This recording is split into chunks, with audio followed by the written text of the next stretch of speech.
Alors bonjour à tous, me revoilà pour un nouveau partage dans ma rubrique Cuisine et Vin TV sur Culture Wine TV. Cette semaine, j'ai tout simplement envie de vous parler d'une rencontre entre la cuisine et le vin, deux piliers de notre société et de notre culture, mais dans le cas présent, c'est aussi deux piliers d'une même famille. Je vous emmène dans le Beaujolais pour un accord qui, je vous préviens, ne sera pas végétarien. Un juliénas du domaine Montbesset et le civet de lièvre à la royale cuisiné par le chef Laurent Marcot. On se retrouve après le générique.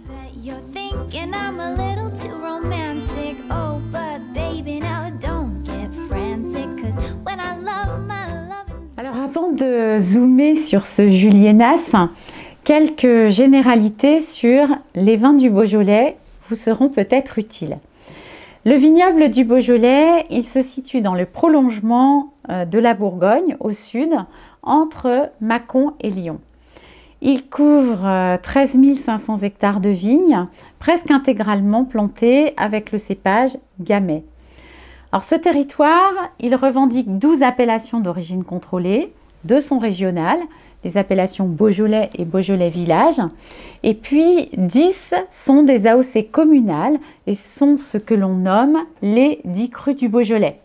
Alors ces 10 crus sont Brouilly dans l'ordre alphabétique, Brouilly, Chénas, Chirouble, Côte de Brouilly, Fleury, Juliénas, Morgon, Moulin à Vent, Régnier et Saint-Amour. Alors je ne reviens pas sur la notion d'AOC puisque c'est un sujet que j'ai abordé dans la vidéo numéro 6 de la semaine dernière. Il va de soi que chaque cru se distingue par sa typicité, sa géologie, sa géographie, etc. Mais moi j'aime bien vous raconter au-delà des terroirs, des territoires, du sol, etc. Moi j'aime bien vous raconter des histoires de gens. Et ici, je vous parle d'un juliénas. Il s'agit de l'un de ces 10 crus. Le territoire de Juliénas, il s'étend sur 4 communes, principalement dans le Rhône, et une petite partie en Saône-et-Loire, sur une altitude qui varie entre 230 et 430 mètres. Alors les sols sont très diversifiés, avec des pierres bleues, des schistes, du grès et puis de l'argile. Pour ceux qui connaissent le Beaujolais, il y a plein de lieux-dits, vous savez, on a du mal à s'y retrouver, dont l'un s'appelle Besset, B-E-2-S-A-Y. Alors c'est en 2020 que Philippe Pascal et Guillaume Marcot, qui sont co-gérants du domaine du Cellier aux Moines à Givry, en Côte-Chalonnaise, ils ont fait un peu de recherche dans ce secteur et puis ils ont eu un vrai coup de foudre pour le Montbesset avec sa vue panoramique sur le Mont Blanc et sur les vignobles du Mâconnais. Ils ont racheté à plusieurs quelques parcelles de vignes de façon à obtenir un seul vignoble, un vignoble d'un seul tenant d'une surface de 7 hectares et qui est directement conduit en bio et biodynamie. Ils en ont confié la direction à un jeune œnologue, Benjamin Rousset. Alors dites-moi en commentaire si jamais ça vous intéresse que je traite dans une future vidéo la différence entre bio et biodynamie. N'hésitez pas à me faire un retour sur ça. Alors les premiers vins du domaine en 2021, c'était un peu des vins de garage avant de construire un vrai cuvage dont l'architecture moderne rappelle les maisons du Beaujolais. Le symbole du domaine, comme vous pouvez le voir sur l'étiquette ou sur les photos que je vous mets sur la vidéo, c'est un lièvre avec des gants de boxe. Et ce dessin a été dessiné par Bérengère Pascal, la fille de Philippe Pascal. Alors pourquoi un lièvre avec des gants de boxe? Parce que dans les vignes, dans ce secteur, il y a vraiment beaucoup de lièvres. Et lors de la saison des amours, les mâles, ils se dressent sur leurs pattes arrière et en fait, ils se boxent pour tout simplement marquer leur territoire. Les raisins de Gamay ici sont vinifiés de façon douce avec une partie égrappée. Bon, parce que en principe dans le Beaujolais on vinifie les raisins entiers avec les rafles. Donc ici on a une partie grappe entière, une partie éraflée. Et puis le vin il est élevé dans des fûts de chêne qui ont déjà servi 3 à 5 années dans le domaine bourguignon pour que le goût du bois n'impacte pas trop le caractère du vin. Les vins du Beaujolais, ils souffrent encore un peu malheureusement d'une réputation négative. Ils sont qui étaient liés aux mauvais Beaujolais nouveaux qui ont été commercialisés il y a un peu plus d'une vingtaine d'années. Et puis aussi le Gamay, le cépage Gamay, il ne semble, dans l'imaginaire de certains, ne semble pas assez noble que son cousin, le Pinot Noir. Bon. Et je fais partie de ceux qui défendent le Gamay parce que je trouve que c'est vraiment un super cépage. Il y avait vraiment des vins extraordinaires dans le Beaujolais. La preuve en est avec ce millésime 2021 qui vous promène dans un univers de nuances entre fleurs et fruits, épices et petits fruits rouges. C'est un vin qui a de la force, du caractère, mais dans la tendresse et la douceur. Alors c'est d'une élégante et pure gourmandise. Je précise que c'est à consommer avec modération bien sûr, car l'abus d'alcool est dangereux pour la santé. Vous le savez, mais il faut le dire parce que la loi nous l'impose. Alors quant au plat, le civet de lièvre à la royale, vous allez voir qu'un lien très fort les rattache entre eux, entre le vin et le plat.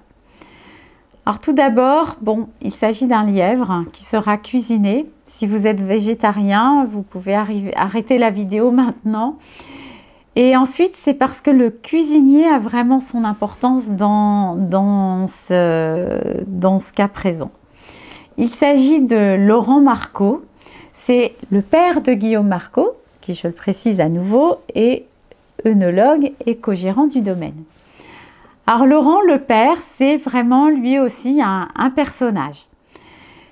Après quelques années comme restaurateur à Paris, il a déménagé en Vendée pour travailler chez Fleury Michon, aux côtés du chef le plus étoilé du monde, Joël Rebuchon. Alors Joël Rebuchon, il est malheureusement décédé en 2018 à l'âge de 73 ans. Et à la fin des années 80, il a propulsé cette entreprise vendéenne, Fleury Michon, en mettant à la portée de tous des plats cuisinés signés. Et Laurent Marcot, il était son chef de projet en charge de l'adaptation au niveau industriel des recettes du chef Joël Rebuchon. Vous pouvez aussi retrouver plein de cours de cuisine et de vidéos qui ont été donnés par Laurent Marcot sur la chaîne TV Vendée. Je vous mettrai le lien en dessous de la vidéo.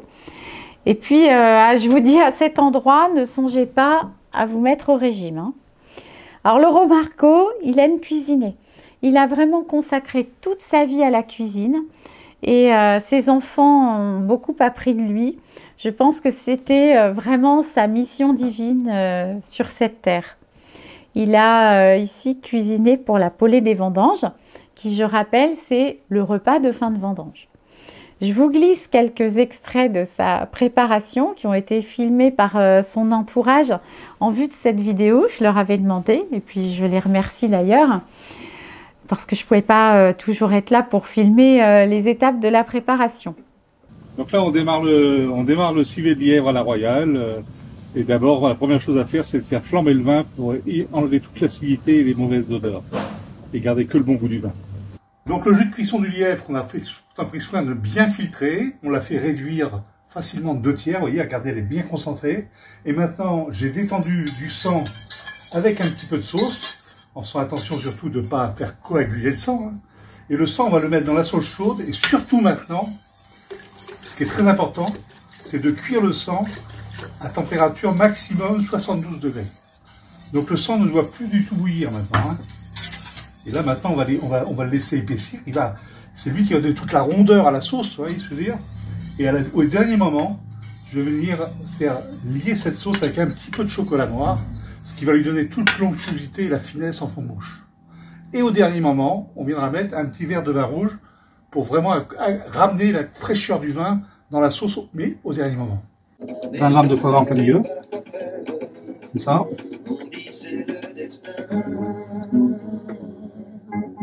Il faudra que je puisse moins de sel et poivre un petit peu avant quand même. Voilà, et après on va venir le tasser. On va le tasser bien formé, comme ça. On l'enroule dans une feuille de lard. Voilà, ça va le tenir pendant son réchauffage et la fin de la cuisson. Et pour être sûr que ça tienne bien, on vient rajouter un petit lien tout autour, comme ceci, de façon à bien le tenir pendant le réchauffage. Et voilà. Moi, ce que j'ai aimé, c'est souvent avec les sauces au vin, on peut s'attendre à des mets qui sont un peu lourds, un peu parfois un peu indigestes. Et bien là, pas du tout. Je vous dis que j'en aurais bien encore mangé le lendemain. Si vous souhaitez la recette écrite, eh bien, je peux la demander au chef. Si l'idée de me proposer un accord cuisine et vin vous anime, on se réserve un moment pour en parler. J'ai ouvert un agenda Calendly. Le lien est en dessous de la vidéo ou au-dessus, mais tout dépend sur quel réseau vous regardez cette vidéo. Je reste à votre écoute si vous avez des questions, des remarques ou tout simplement mettez des petits verres de vin en commentaire. Et puis je vais vous dire, comme tous les gens qui font des vidéos sur YouTube, eh bien actionnez la petite cloche pour vous abonner et mettez un petit pouce pour aimer cette vidéo. Je voulais remercier le domaine Montbesset, le chef Laurent Marcot pour voilà, tous ces partages, toute cette bienveillance, toute voilà, cette invitation, ce bien vivre, ce bon vivre. C'est vraiment très très agréable de faire des rencontres comme ça. Et franchement, voilà, le monde du vin et la cuisine, c'est vraiment des choses qu'on doit vraiment garder dans notre société. Et c'est pourquoi je fais ces vidéos. Je vous dis à très bientôt dans cette rubrique Cuisine et Vin TV. Chin chin!